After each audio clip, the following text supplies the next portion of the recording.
Probably heard the rumours and seen the headlines. The standard 5-year path to getting indefinite leave to remain, or ILR, could be doubled to 10 years. For many, this is a seismic shift that could dramatically alter their life plans. So, what is actually happening? Who will this affect? And most importantly, will this apply to people already in the UK on a 5-year visa? In this video, we will break down everything we know so far about the proposed 10-year ILR and settlement route, based on the government's own publications and expert analysis. We'll separate fact from speculation and tell you what you need to know. First, let's get to the source of these changes. In May 2025, the UK government published a policy document known as a white paper, titled Restoring Control over the Immigration System.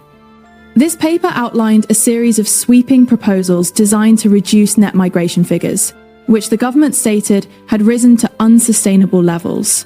At the heart of these proposals is a transformative shift in how the UK approaches long-term residents, a new concept the government is calling the earned settlement model.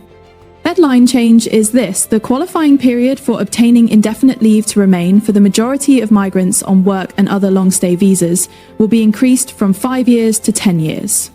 The government's rationale is that achieving permanent residence shouldn't be a near-Semitic consequence of being in the UK for 5 years. Instead, they argue it should be something that is earned over a much longer period, demonstrating a sustained and measurable contribution to the UK's economy and society. This new 10-year standard is intended to apply to most work-based migration routes, including the popular skilled worker visa.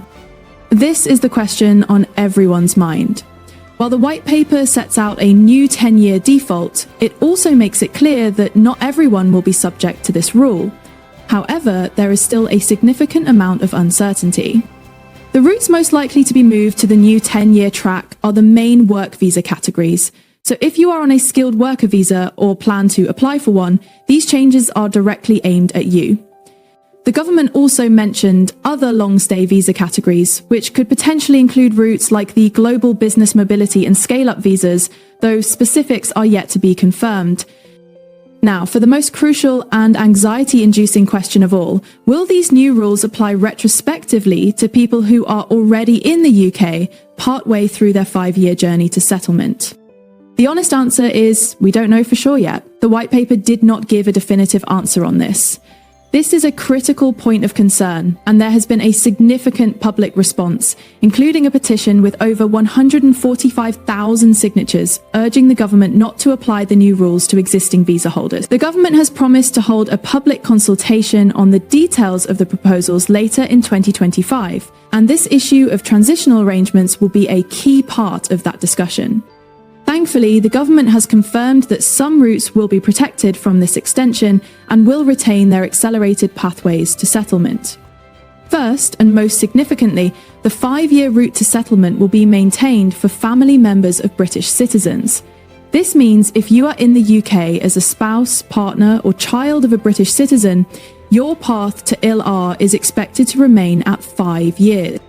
Accelerated settlement routes will also remain for refugees and those who have been granted humanitarian protection. Furthermore, existing safeguards for vulnerable people, such as victims of domestic abuse who can apply for ILR under special provisions, will also be retained and exempt from the 10-year rule. Now, this is where the earned settlement idea gets more complex. The proposal isn't just a blanket 10-year rule. The white paper suggests that there will be opportunities for individuals to reduce the 10-year qualifying period. This would work through a new points-based model that assesses a migrant's contributions to the UK.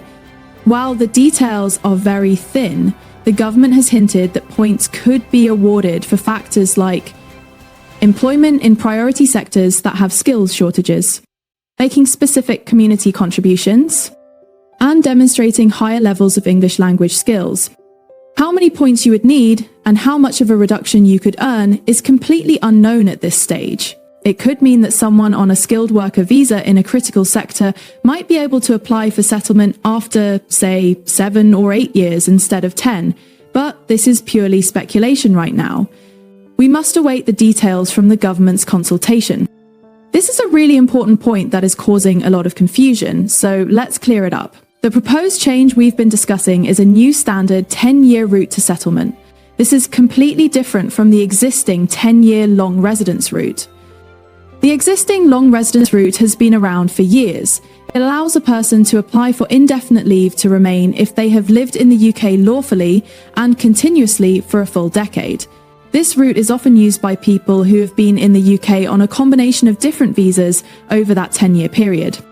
This existing route also had its own set of significant rule changes back in April 2024. The key changes you should know about for the existing long residence route are absence rules. The old rule, which was a maximum of 548 days absent from the UK over the 10 years, has been scrapped for new qualifying periods. The new rule is that an applicant must not have been outside the UK for more than 180 days in any rolling 12-month period. 12-month requirement. A new rule was introduced stating that if your current visa was granted after April 11, 2024, you must have held that specific visa for at least 12 months before you can apply for ILR on the long residence route. This could mean some people have to wait longer than their 10-year anniversary to apply. No more historic applications. Previously, you could sometimes rely on a 10-year period of lawful residence that happened in the past. That option has now been removed. So to be clear, the government is proposing a new default 10-year settlement path for many visa holders, which is separate from the long-standing but recently updated 10-year long residence route. The plan to extend the settlement timeline doesn't exist in a vacuum. It's part of a much wider package of reforms proposed in the white paper, all aimed at tightening the system. These include higher thresholds for skilled workers. The required skill level for the skilled worker visa is being raised from RQF level 3, equivalent to A levels, back up to RQF level 6, degree level. Salary thresholds are also set to rise significantly. Closure of the social care visa. The government has confirmed that from 2025, new applications for care workers and senior care workers from overseas will no longer be accepted under the health and care worker visa. Graduate route under review. The post-study work visa for international students is under review and may face new limitations, such as being shortened or requiring a job offer. Tougher English language requirements. For most family and work routes, the English language requirements will increase, with a B2 level of proficiency being required for settlement. These changes, combined with the extended settlement period, paint a clear picture of the government's direction to create a more controlled, higher skilled and more demanding immigration system.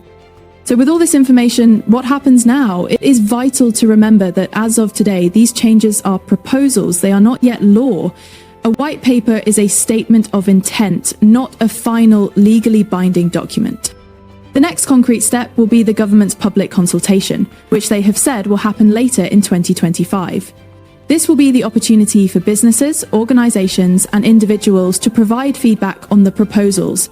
This consultation will be critical in shaping the final details, especially regarding those already in the UK. We can expect the government to publish its response to the petition that was signed by over 145,000 people, which will hopefully provide more clarity. For now, the best advice is to stay informed using official government sources like the Govu UK website and to seek advice from a regulated immigration professional if you have immediate concerns about your status. To summarise, the UK government is planning to make the standard path to settlement 10 years long for many people on work visas as part of a new earned settlement system.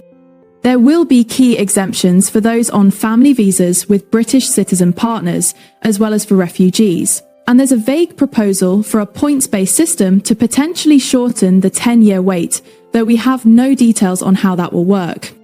But the single biggest question, whether these changes will affect people already on a 5-year path to ILR, remains unanswered.